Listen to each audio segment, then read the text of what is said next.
What is going on, everybody? Welcome back to another Getting Good Tips.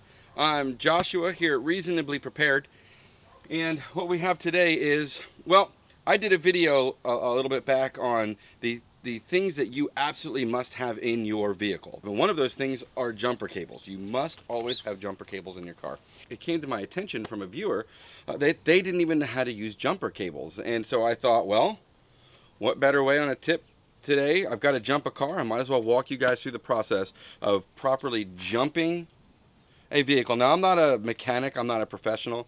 I've just done this 1,000 times, and I know how to do it. So I figured I'd walk you along on the process on how to use jumper cables after making sure you always have jumper cables in your vehicle.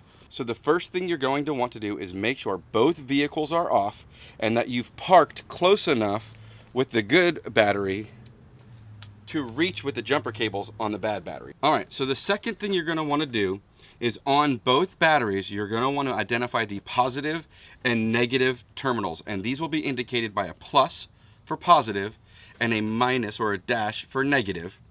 Plus is always red, or positive is always red.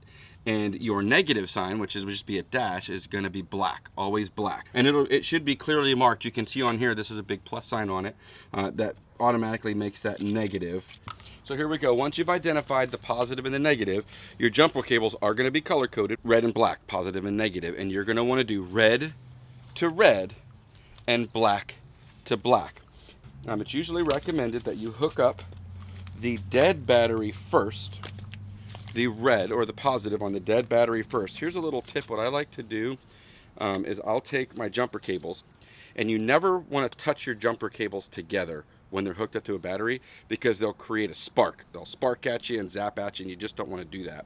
So to keep them from contacting each other, I'll just do this on one end, and then when I grab the second end, I'm kind of free to do what I want with it, and I'm not in any risk of those touching.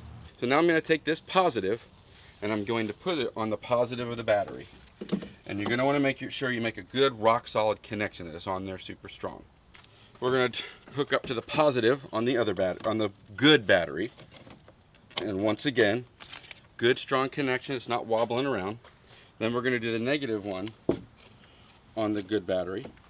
All right. So finally, when you're hooking up the cables, the negative on the bad battery side, you're not going to want to hook it to the negative terminal, because some say that can spark. You're going to want to do an unpainted metal surface or a bolt or something of that nature on the body itself to get a good solid grounding.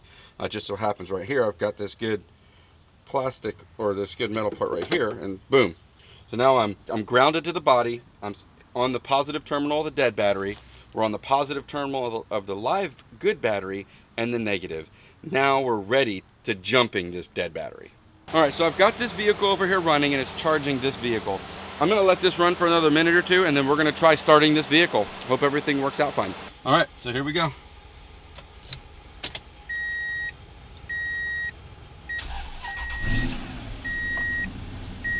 Right on. All right, so that's it. And I can't stress this enough. Once you get it started and you're pulling the jumper cables off, you'll pull them off the opposite way you put them on, and you're going to want to make sure that you do not touch the leads, because they will spark. Very dangerous. You could electrocute yourself. As always, there'll be a link in the description below if you need to buy jumper cables. Click on the link and it'll take you right to jumper cables. Check out the video I made before of all of the things that you need to have in your vehicle in case of an emergency, or the very minimum of what you should have. Like, comment, subscribe, and hey, you know of another way to do it, and do you have any other tips for jumping a vehicle? I think I covered it well enough, but if I didn't, let me know in the comments below. Have a blessed day. Here's your tip for the day.